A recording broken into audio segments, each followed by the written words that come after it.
Hey Peaches, and welcome to my kitchen. This is my brand new video series where I will be exploring and explaining the tarot, at least how I interpret the meaning, so it's kind of like teaching. And I'm also going to be trying to do two things at once. We'll see how that works, but I'm calling it Treats and Tarot. I'm going to do all 78 cards, and I'm going to do them first before I go back to readings, because I just know that if I try to do two things at once, I will do neither one well. So I've chosen an easy, today is the Fool, by the way, starting out.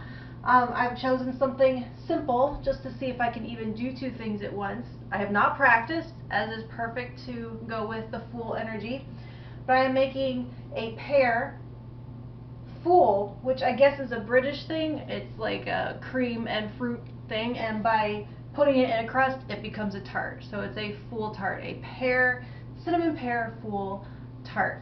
And I'm going to introduce the ingredients before I get started, so I'm not going back and forth. But I'm using Sunrise Crunchy Honey Cereal, which I have already broken up, fat-free, non-flavored Greek yogurt, some honey, butter, cinnamon, and pear and cinnamon spread.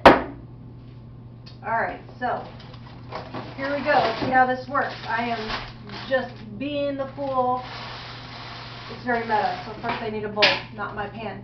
Anyway, alright, so let's talk about the Fool, the first major arcana card. It is not technically the first energy. It is represented by the 0, not the 1, actually.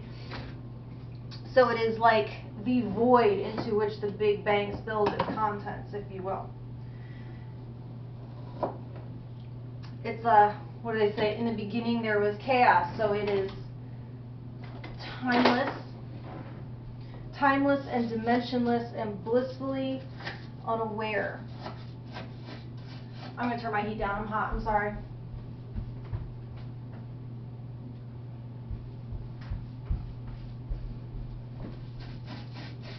So it's kind of like that lack of awareness that you had before you were born. What do you remember before you were born? Nothing, right?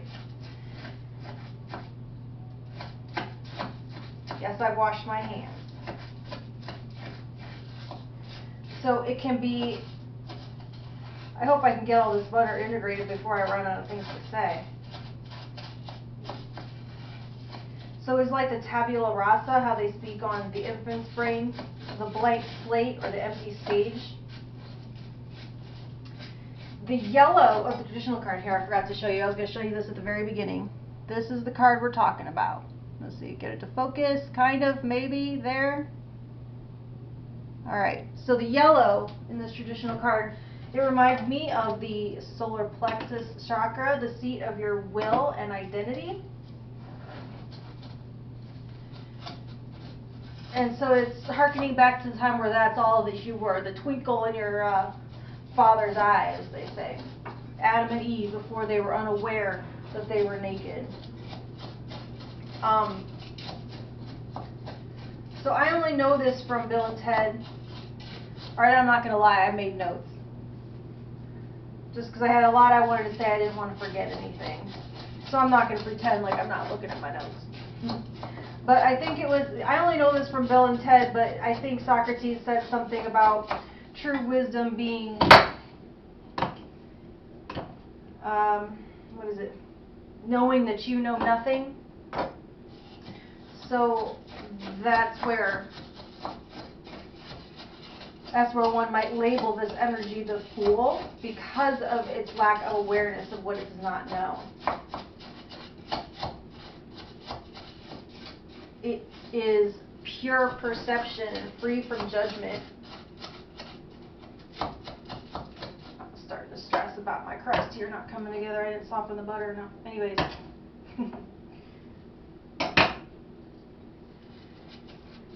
So the Fool, he steps off that cliff utterly without fear, because it is pre-egoic. And what I mean by that is that it is the ego that creates that delineation and that illusion of separateness that separates us from the knowledge that everything that is going to fill that void, everything that's going to fill that space is a projection, a reflection, or a manifestation of self.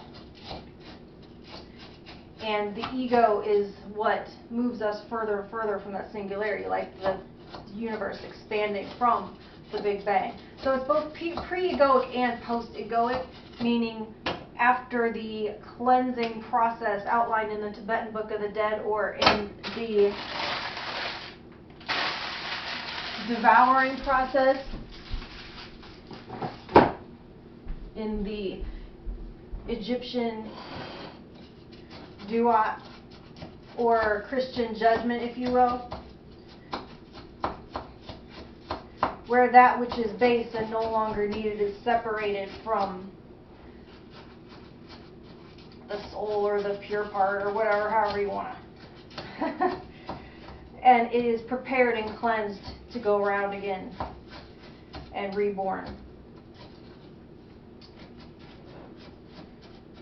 So it's squeaky clean and outside of time. That gray circle from which the yellow brick road spiraled out in Munchkin Land. Alright, let's see if I can't get this integrated so I can move on. This is what I didn't practice, the timing. I took a leap of faith, as is appropriate, so it's very meta right now. So, when the Fool appears in a reading,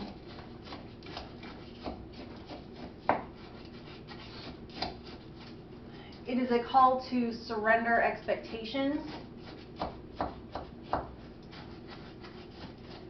to surrender judgments, and to take a leap of faith. It's a time where the path is going to rise to meet you, and you may need to throw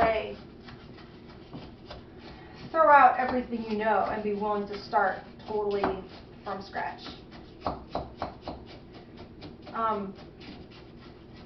It's a call towards neutral position, a call towards stillness where you aren't exerting energy or will in either way, so the pendulum can come to stillness in the center. It's a reset. It's turning your computer off and turning it back on again. It's a call to unjudge and to connect with the observer, the eye behind the eye, the true observer, not your ego. So it's a good time to ask yourself, where is it that you need to completely start over, and where is it that you need to unlearn some programming that you've picked up along the way. And it kind of reminds me of, it's like almost, it's the only thing you were ever born knowing, that the more you learn and the more you know as life progresses, is actually a forgetting of the knowledge that you were born with, of where you came from, and the oneness behind everything, the source unity. I don't know, I'm starting to ramble. Before the formation of the ego creates the illusion of separateness. So it's going back to that original unknowing, not knowing what you don't know. And I have 78 of these videos to go, and I am trusting and having faith that I will hit my stride and figure out what I'm doing as I go and as I get more experience. So there's my crest. Let's see. I forgot a bowl. So I want to talk about what happens, what it means when the Fool turns up in reverse. Which, as happens, if you read reversals and it comes up looking like that, this calls for a reality check. Wrong drawer.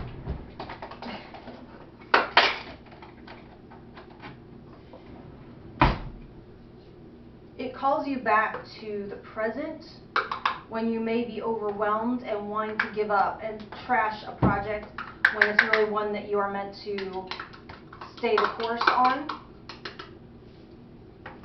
Alright, that was not proper English. Are you trying to start something new without finishing what you started, is the question.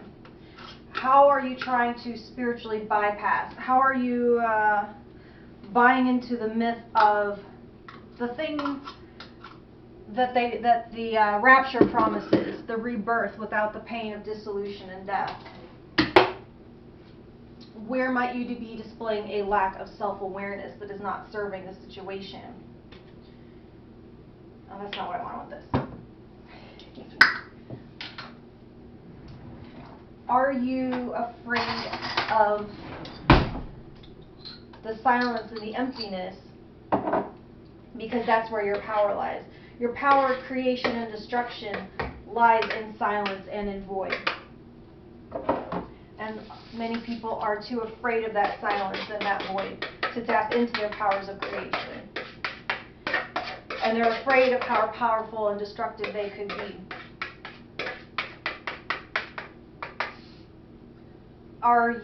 It could be a time to ask, are you judging someone or something from an uninformed position, from a place of inexperience?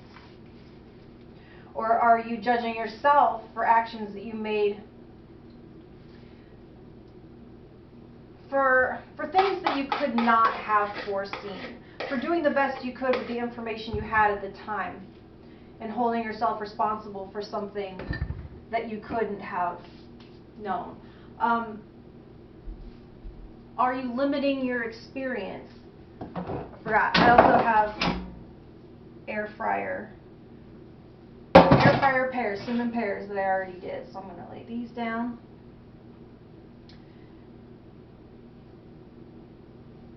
I don't know how much of this is actually showing up on here.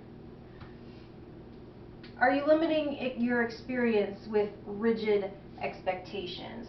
Are you limiting your manifestation through a limited view of how it must look? Do you have your hands closed rather than open for receiving because you're looking for something specific? So my advice around that, when I see the Fool in reverse, is to sit with those fears in the void, to access silence, to access your aloneness, to access that scary place. And what you find, you'll be able to trace the origins. Like I think I said this earlier, that everything that happens on that stage is going to be a projection, a reflection, or a manifestation of self. And so what you find is those fears are in fact your own tail. T-A-I-L or T-A-L-E both apply. And when you trace that and you follow that back, just like the symbol of the Ouroboros, where it's the snake eating its tail, that's my little tattoo right there. And then there you have it. You have full circle. You have the 0. And there is my pear tart. And I actually finished them together on time. Not bad for timing. Alright guys, like, share, subscribe if you want to hear the other 77 cards explained in my way of doing so, and see what other 77 treats I might be making too. Okay guys? And then, oh, I'm sorry, I wasn't looking at the camera. Silly. I'm going to learn this. I'm going to figure it out. This was the Fool, and I did some foolish things, and I'm going to figure it out. 77 cards along the way, and then when I return, I'll be back for readings. I'm not going anywhere. The readings will return, and you can get a private one anytime through my Etsy page. I'm always here, I'm always ready, and I love doing those the best because I express myself way better in writing than in talking. So thank you, enjoy. I hope you learned something. Ta-ta.